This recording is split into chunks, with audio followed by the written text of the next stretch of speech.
নমস্কার, খবর পড়ছি Kolkata news TV YouTube channel থেকে। আমি শাশ্বতী দাস। প্রথমে হেডলাইন্স। রাজ্যে পাইলট প্রজেক্টের মাধ্যমে উত্তর পূর্বাঞ্চলে সবচেয়ে বড় ফুলবাগান গড়ে তোলা হবে ত্রিপুরায়, মন্ত্রী অনিমেষ দেববর্মা।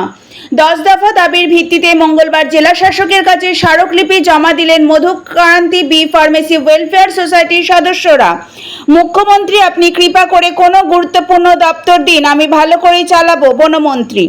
হায়দ্রাবাদে আয়োজিত টি-20 লিগে বাংলার হয়ে অধিনায়কত্বে বসিরহাটের ছেলে। উত্তরবঙ্গ ভিজছে, দক্ষিণবঙ্গ পুড়ছে। হরিয়ানা পাঞ্জাব সীমানায় আন্দোলনরত কৃষকদের আশ্বাস দিলেন সংসদে সরব হওয়ার। এবার আসছি বিস্তারিত খবরে। উত্তরবঙ্গ ভিজছে, পুড়ছে দক্ষিণবঙ্গ। উত্তরবঙ্গ ভিজলেও দক্ষিণবঙ্গের মানুষ এখনও চাতক পাখির মতো বৃষ্টির জন্য অপেক্ষা করছে। গরমের সঙ্গে পাল্লা দিয়ে বৃদ্ধি পাচ্ছে আর্দ্রতাজনিত অস্বস্তিকর পরিস্থিতি। সেই সঙ্গে কোথাও কোথাও আবার রয়েছে তাপপ্রবাহের সম্ভাবনা। এমন অবস্থায় বৃষ্টি নিয়ে কি বলছে আবহাওয়া দফতর? হাওয়া অফিস সূত্রে খবর, মঙ্গলবারও দক্ষিণবঙ্গের কয়েকটি জেলায় তাপপ্রবাহের সম্ভাবনা থাকছে। কোনো কোনো জেলায় আবার তীব্র তাপপ্রবাহের আশঙ্কাও করা হচ্ছে। তবে সব জেলাতেই গুমোট গরম এবং অস্বস্তিকর পরিস্থিতি বজায় থাকবে। আগামী 48 ঘন্টা দক্ষিণবঙ্গের আবহাওয়ার কোনো পরিবর্তনের সম্ভাবনা নেই। মঙ্গলবার দক্ষিণবঙ্গে 6 জেলাতে তাপপ্রবাহের সম্ভাবনা রয়েছে বলে জানিয়েছে আলিপুর আবহাওয়া দপ্তর। হুগলি, পশ্চিম মেদিনীপুর, ঝাড়গ্রাম, পুরুলিয়া, বাঁকুড়া এবং বীরভূমে তাপপ্রবাহের আশঙ্কা রয়েছে। তবে এই 6 জেলার মধ্যে বাঁকুড়া এবং পশ্চিম মেদিনীপুরের জন্য কমলা সতর্কতা জারি করা হয়েছে। এছাড়া দক্ষিণবঙ্গের বাকি জেলাগুলিতেও তাপমাত্রায় পারদ ঊর্ধ্বমুখী থাকবে। সেই সঙ্গে আর্দ্রতাজনিত অস্বস্তিও বজায় থাকবে। হাওয়া অফিস সূত্রে খবর, বৃহস্পতিবার থেকে দক্ষিণবঙ্গের আবহাওয়ার পরিবর্তন হতে পারে। দক্ষিণের জেলাগুলিতে বজ্রবিদ্যুৎ সহ হালকা বৃষ্টিপাতের সম্ভাবনা রয়েছে। শুক্রবার থেকে বৃষ্টির পরিমাণ বাড়তে পারে। তবে গরম এবং অস্বস্তিকর পরিস্থিতি থেকে এখনই মানুষ মুক্তি পাচ্ছে না দক্ষিণবঙ্গের মানুষ। হরিয়ানা পাঞ্জাব সীমানায় আন্দোলনরত কৃষকদের আশ্বাস দিলেন সংসদে সরব হওয়ার। হরিয়ানা পাঞ্জাব সীমানার খনৌরিতে আন্দোলনরত সেই কৃষকদের সঙ্গে দেখা করতে যায় তৃণমূলের প্রতিনিধি দল। কৃষকদের সঙ্গে ফোনে কথা বলেন তৃণমূল নেত্রী মমতা বন্দ্যোপাধ্যায়। মূলত কৃষকদের ক্ষোভের কারণে 3 বিজেপি শাসিত রাজ্য রাজস্থান, উত্তরপ্রদেশ, হরিয়ানায় খারাপ ফল করছে বিজেপি তথা এনডিএ। আগামী দিন দেশ জুড়ে গেরুয়া শিবিরকে প্রবল লড়াইয়ের মুখে ফেলতে প্রস্তুতি শুরু করেছে খনৌরিতে বসে থাকা সংযুক্ত কিষাণ মোর্চা ও কিষাণ মজদুর মোর্চা।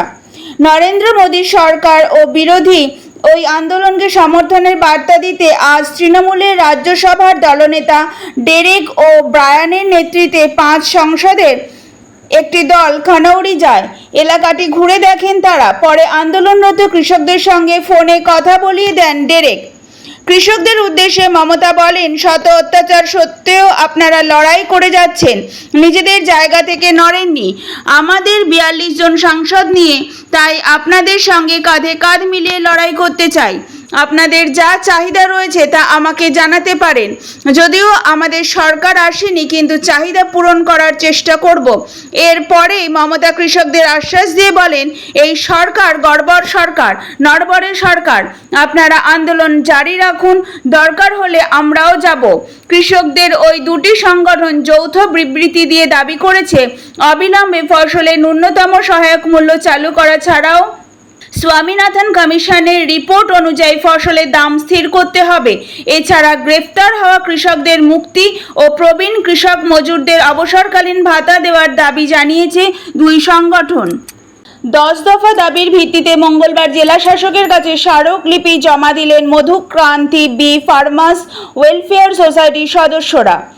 10 দফার ভিত্তিতে মঙ্গলবার জেলা শাসকের কাছে স্মারকলিপি জমা দিলেন মধুক্রান্তি বি ফার্মার্স ওয়েলফেয়ার সোসাইটির সদস্যরা।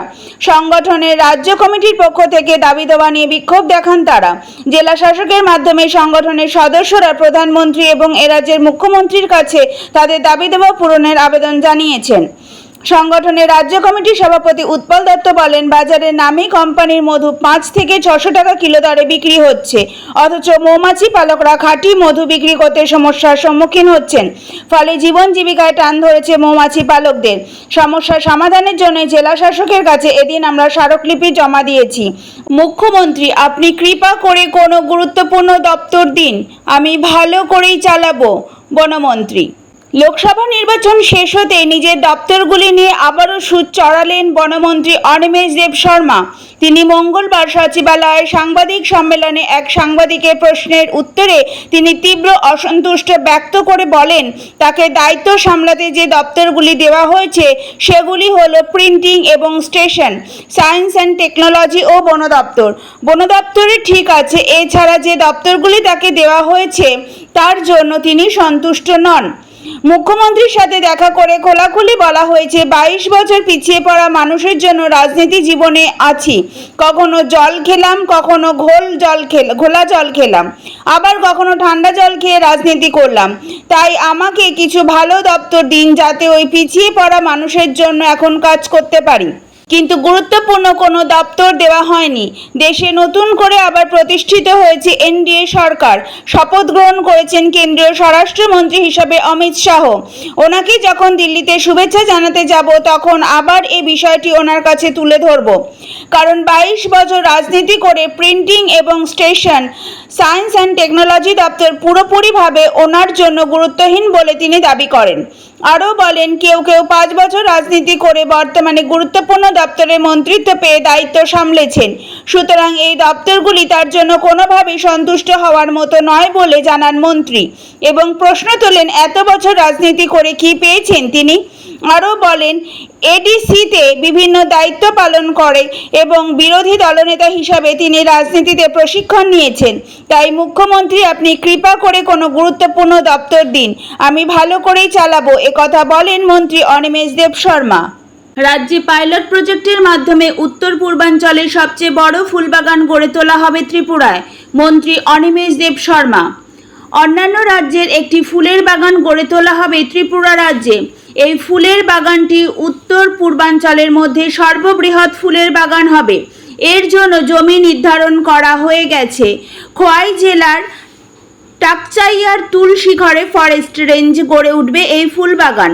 এই পাইলট প্রজেক্টে যদি সফলতা আসে, তাহলে রাজ্যের অন্যান্য জেলাতেও এমন ফুলবাগান গড়ে তোলা হবে। এই ফুলবাগান পর্যটকদের জন্য অত্যন্ত আকর্ষণীয় করে তোলার জন্য চেষ্টা করা হবে। মঙ্গলবার সচিবালয়ে সাংবাদিক সম্মেলন করে বনমন্ত্রী অনিমেষ দেব শর্মা এই কথা জানান। তিনি বলেন, জাতীয় সড়ক সম্প্রসারণ করা সহ বিভিন্ন উন্নয়নমূলক সরকারি কাজ করতে রাস্তার পাশে থাকা দীর্ঘ বছর পুরনো গাছ কাটা হয়েছে, কিন্তু গাছগুলি না কেটে রাস্তা সম্প্রসারণ করার মতো কোনো বিকল্প উপায় ছিল না। তাই পরিবেশে অক্সিজেনের মাত্রা স্বাভাবিক রাখতে 5ই জুলাই 5 মিনিট 5 লক্ষাধিক গাছের চারা রোপণ করা হবে। এ বিষয় নিয়ে এখনো পর্যন্ত স্কুল, কলেজ, সামাজিক সংস্থা, সেনাবাহিনী সহ বিভিন্ন দপ্তরের প্রশাসনিক কর্মীদের সাথে আলোচনা করা হয়েছে। সেদিন এই 5 লক্ষ গাছের চারা রোপণ করা হবে। তারপর গোটা মাস বৃক্ষরোপণ মাস হিসেবে নির্ধারণ করা হয়েছে। এর পাশাপাশি সারা বছর এই বৃক্ষরোপণ কর্মসূচি চলবে বলে জানান মন্ত্রী। তিনি আরও বলেন, শুধু গাছের চারা রোপণ করলেই চলবে না, এগুলিকে সঠিকভাবে পরিচর্যা করতে হবে।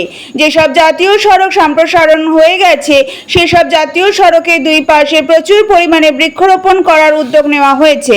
পাশাপাশি বিভিন্ন ফলের চারাও রোপণ করা হবে। মন্ত্রী আরও একটি সিদ্ধান্তের কথা বলেন। তিনি জানান, বর্তমানে যেসব পার্ক রাজ্যে রয়েছে সেগুলোর মধ্যে নতুনত্ব কোনো কিছু না থাকায় মানুষ হাঁপিয়ে উঠছে। তাই সিদ্ধান্ত নেওয়া হয়েছে এই বিনোদন পার্কগুলির জন্য সামাজিক অনুষ্ঠান করার জন্য মাল্টি ইউটিলিটি হল করে দেওয়া হবে। একই সাথে যেমন হেরিটেজ পার্কের মধ্যে রবীন্দ্রসঙ্গীত, ককবরক মিউজিকের ব্যবস্থা করা হবে। নেহেরু পার্কের মধ্যে অ্যাকোয়ারিয়াম চালু করার পরিকল্পনা রয়েছে সরকারের। এর জন্য দ্রুত কাজ শুরু করা হবে বলে জানান মন্ত্রী। আয়োজিত সাংবাদিক সম্মেলনে এছাড়াও উপস্থিত ছিলেন সংশ্লিষ্ট দপ্তরের অন্যান্য আধিকারিক।